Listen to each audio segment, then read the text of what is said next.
My beloved. After seeing the army of the Pandavas, Duryodhana turns to his teacher, Dronacharya. But his words are not of respect. They are painted with pride, laced with hidden fear. He begins naming the warriors before him: Bhima, Arjuna, Duryodhana, Virata, Drupada. Each name a memory of defeat, each warrior a reminder of his own insecurity. This is not strategy, my child. This is the voice of the ego, trying to sound confident while trembling inside. Duryodhana speaks not to inform his teacher, but to convince himself, I am still powerful. I am still in control. Have you not felt the same? When fear rises, you speak louder, not because you are sure, but because you are afraid to appear weak. Duryodhana's eyes scan the battlefield. He sees courage on the other side, but calls it arrogance. He sees loyalty in others, but calls it rebellion. For the ego sees the world not as it is, but as it fears it to be. He points to Bhima, the fire of raw strength that once humiliated him. He names Arjuna, the light of focused truth that he cannot face. In this moment, my beloved, Duryodhana stands not before his enemies, but before his reflections. The Pandavas are not just warriors.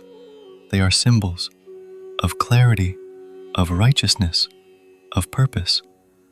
And Duryodhana represents that restless part of every human soul that fights truth because truth threatens its illusion. Then he praises his own army. Grand words, golden pride, empty confidence. He says, our strength is immeasurable. But his voice quivers. Even he does not believe his own declaration. This is the tragedy of ego. It builds a fortress of words when the heart is already breaking.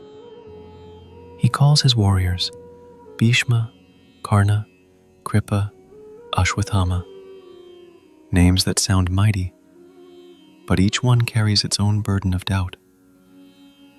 Bhishma fights bound by duty. Karna fights for belonging. Kripa fights out of habit. Ashwathama fights for pride. Each one is powerful, but none are at peace.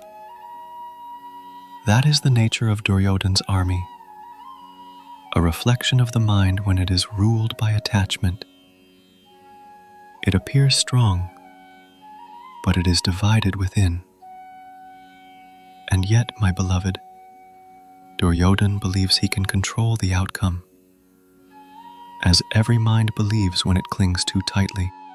He forgets that victory is not born from numbers, but from alignment with Dharma. You too may stand like him sometimes, planning, calculating, convincing yourself, I can do this alone. But in that very thought, separation begins. True strength arises not from control, but from surrender. Not from loudness, but from clarity. The ego builds armies. The soul builds awareness. And when awareness rises, even a small force aligned with truth becomes unstoppable. Remember this, my child. The proud may begin the battle, but only the surrendered end it in peace. So when your mind shouts like Duryodhana, pause. Listen for the quieter voice within, the one that says, you need not prove anything. That is me, Krishna. For the war you see outside is only a mirror of the one within. And until you stop trying to control it, you cannot see its truth. Breathe. Surrender your illusion of control, and the peace you seek will find you. This is what Krishna says.